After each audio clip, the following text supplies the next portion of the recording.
قرآن کریم کو سن کر کتنے لوگوں نے اپنے آپ کو اسلام سے وابستہ کیا، ان پر پڑے ہوئے پردے ہٹ گئے،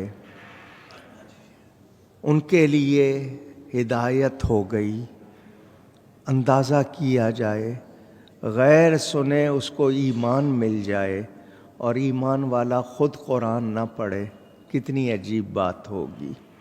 میرے دوستوں اور بزرگوں، اللہ فرماتا ہے فَلَا تَدْعُ مَعَ اللَّهِ إِلَٰهًا آخَرَ فَتَكُونَ مِنَ الْمُعَذَّبِينَ۔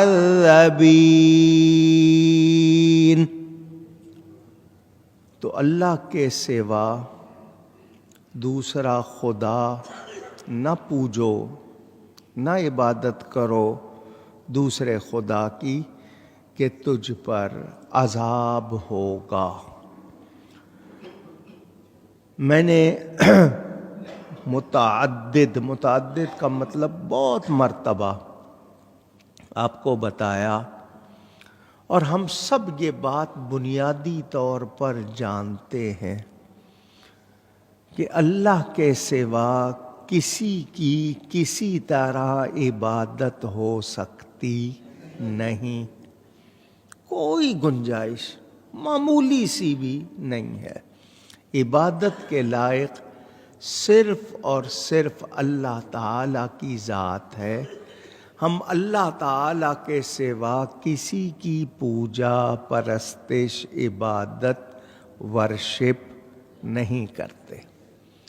یہاں پھر میں ایک مرتبہ پھر آپ کو سمجھانے کے لیے، آپ کے اندر اس بات کو نقش کرنے کے لیے واضح کروں،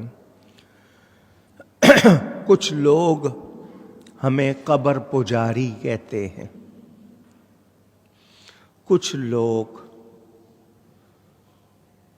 یہ کہتے ہیں کہ تم نبیوں رسولوں کی پوجا کرتے ہو۔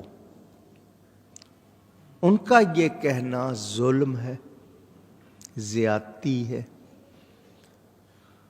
جبکہ وہ اچھی طرح جانتے ہیں کہ ہم اللہ کے سوا کسی کو عبادت کے لائق مانتے نہیں۔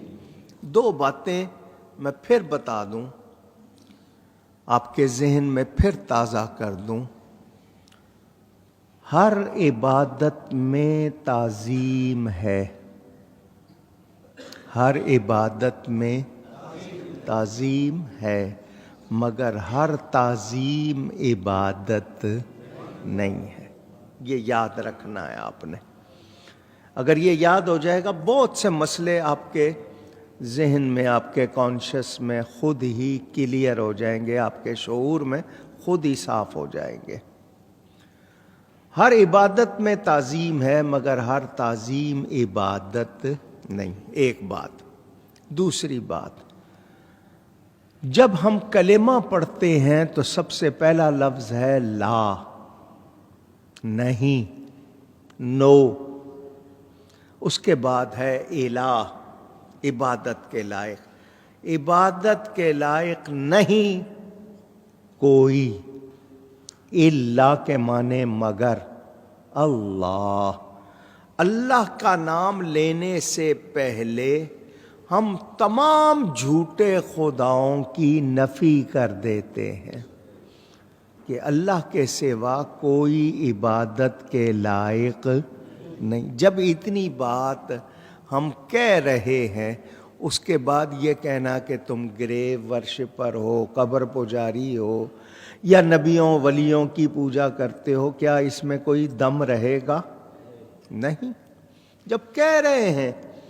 ہاں، اب یہ کہتے ہیں کہ جی کچھ کام جو تم اللہ کے لیے کر رہے ہو، بالکل ویسے ہی اس کے مشابہ کام نبیوں ولیوں کے لیے کر رہے ہو، تو اس پر ان کو بتا دیا گیا فرق کرنے والی چیز نیت ہے۔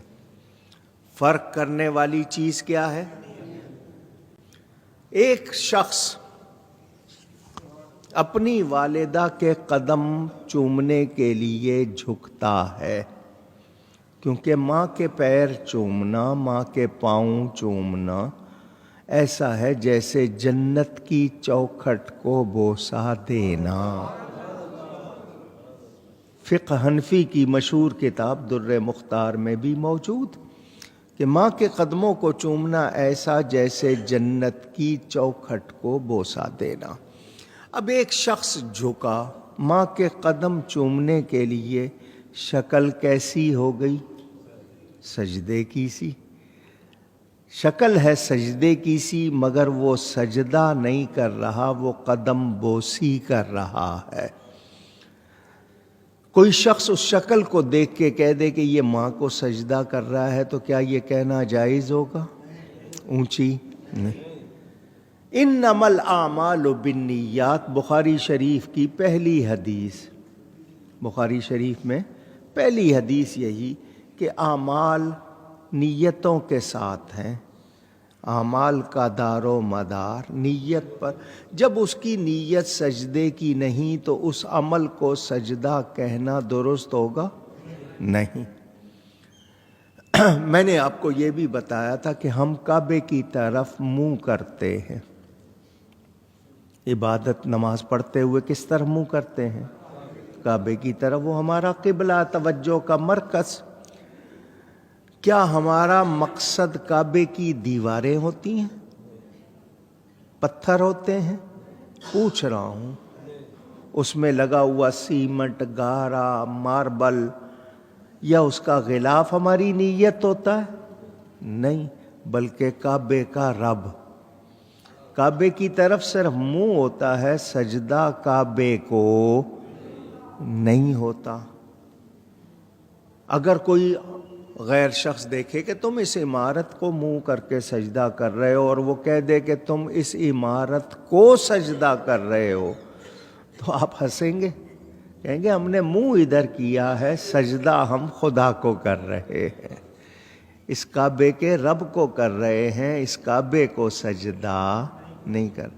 مگر منہ اگر کعبے کی طرف کرنے کا حکم ہے، پتھروں کی طرف، ان پتھروں کی طرف جو کعبے میں لگ گئے، کعبے کا حصہ ہو گئے، اب ان کی طرف ہمارا منہ ہے، سجدہ ان کو نہیں۔ ایک بات، کعبے کے اندر قبریں ہیں، کعبے کے اندر قبریں، آپ شک نہ کریں، میں بتا رہا ہوں، کعبے کے اندر قبریں ہیں۔ آپ اگر کعبے کی فوٹو دیکھیں تو کعبے کا کچھ حصہ ہے جس پر چار دیواری بنی ہوئی ہے، اور کچھ حصہ کھلا ہوا ہے، اس پہ آدھا دائرہ بنا ہوا ہے، ہاف سرکل، اس کو حتیم کہتے ہیں۔ کیا کہتے ہیں؟ وہ کعبے کا حصہ ہے، اس کے باہر باری طواف ہوتا ہے نا۔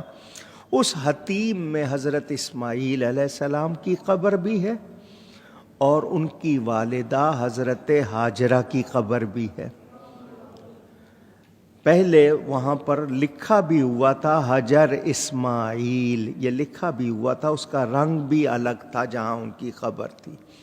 بعد میں جب یہ سفید پتھر نیا لگایا گیا تو اس پتھر کو نکال دیا گیا، لیکن ان کی قبریں کعبے میں۔ اور تھانوی صاحب نے لکھا ہے حضرت آدم بنوری، یہ حضرت مجدد الفسانی کے خلیفہ تھے، ان کی وفات ہوئی حتیم کے اندر، میزاب رحمت پر نالے کے نیچے ان کی وفات ہو گئی۔ ان کے جسم کو اٹھانا چاہا تو اٹھ نہیں رہا تھا، لوگوں نے کہا یہ یہیں دفن ہونا چاہتے ہیں، چنانچہ وہیں ان کو دفن کیا گیا۔ اگر یہ بھی مان لیں تو 3 قبریں ہو گئیں یا نہیں ہوئیں؟ اونچی ہو گئیں۔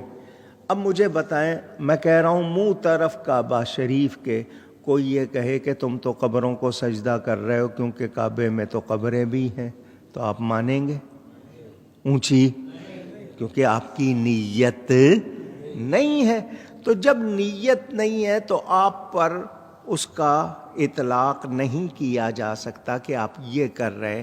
شکل ماں کے قدم چومنے میں بھی سجدے کی سی ہے، نماز میں اللہ کو سجدہ کرتے ہیں، وہ سجدے کی شکل ہے، مگر دونوں میں فرق ہے، ایک جگہ تعظیم ہے، ایک جگہ عبادت ہے، اور وہ تعظیم بھی سجدہ نہیں ہے، وہ قدم چومنا ہے۔ میں نے آپ کو بتایا جھکنا، انحناء کہتے ہیں اس کو عربی میں، جھکنا، کسی کے لیے رکوع تک جھکنا، جیسے جاپانی اور دوسرے لوگ جو ہیں وہ جھکتے ہیں، ہماری شریعت میں جائز نہیں ہے۔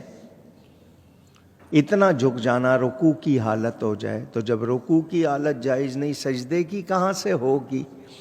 اچھا، ہم جنازہ پڑھتے ہیں، میت سامنے ہوتی ہے، ہم سجدہ نہیں کرتے، کسی کو یہ شبہ نہ ہو جائے کہ یہ سجدہ اللہ کو نہیں ہے بلکہ میت کو ہے، تو اس نماز میں سجدہ ہی نہیں ہے۔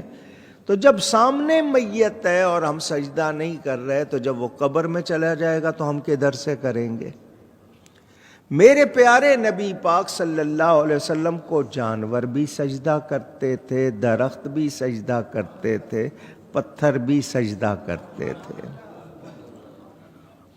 صحابہ نے دیکھا، جانوروں کو دیکھا، درختوں کو دیکھا، پتھروں کو دیکھا کہ وہ حضور کو سجدہ کر رہے ہیں، تو انہوں نے اجازت چاہی، حضور ہم حق رکھتے ہیں کہ ہم آپ کو سجدہ کریں۔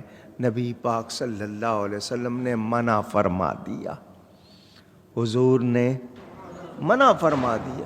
تو جب حضور نے منع فرما دیا تو کسی صحابی نے حضور کو سجدہ نہیں کیا، ہم کہاں سے کریں گے؟